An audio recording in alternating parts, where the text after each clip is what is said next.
राज्याच्या राजकारणामध्ये सगळ्यात महत्त्वाची बातमी आपल्यापर्यंत पोहोचते ते म्हणजे महाराष्ट्रामध्ये अजितदादा गटाला मोठा झटका बसण्याची शक्यता आहे. अजितदादा गटाच्या मोठ्या नेत्या आणि या लोकसभा निवडणुकीमध्ये सुप्रियाताई सुळे यांना पाडण्यासाठी प्रचाराची राळ उठवणाऱ्या मोठ्या नेत्या रुपालीताई चाकणकर या अजितदादा गटाला जय महाराष्ट्र करण्याच्या तयारीत असल्याची बातमी कळतीये.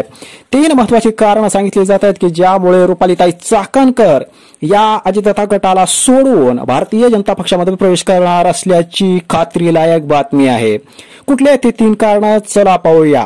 नंबर 1, खडकवासला विधानसभा मतदारसंघ न सोडण्याची भारतीय जनता पक्षाची भूमिका.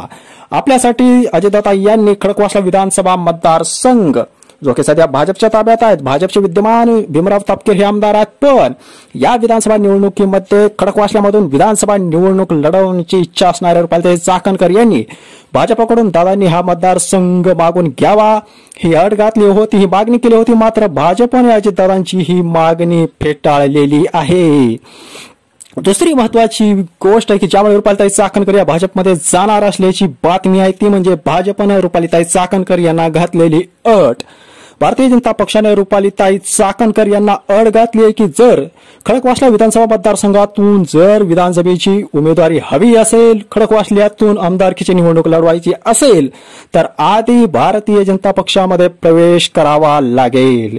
सगळ्यात महत्वाची ही बातमी आहे. त्यामुळं काही करून खडकवासला विधानसभा मतदारसंघामधून विधानसभा लढवायचीच असा विचार रुपालीताई चाकणकर यांनी केलेला आहे. आणि सगळ्यात महत्वाचं आणि तिसरं कारण ते की सगळ्यात महत्वाचं आहे ते म्हणजे या लोकसभा निवडणुकीमध्ये बारामती लोकसभेचा विचार केला तर सगळ्याच विधानसभा मतदारसंघातून सुप्रियाताई सुळे यांना लीड भेटली, पण अपवाद होता तो म्हणजे खडकवासल्याचा. खडकवासला विधानसभा हा एकमेव असा मतदारसंघ होता की ज्या ठिकाणाहून महायुतीच्या उमेदवार असणाऱ्या सुनेत्रा अजितराव पवार यांना मोठी लीड मिळाली. बाकीच्या 5ही विधानसभा मतदारसंघातून सुप्रियाताई सुळे यांना आघाडी मिळाली.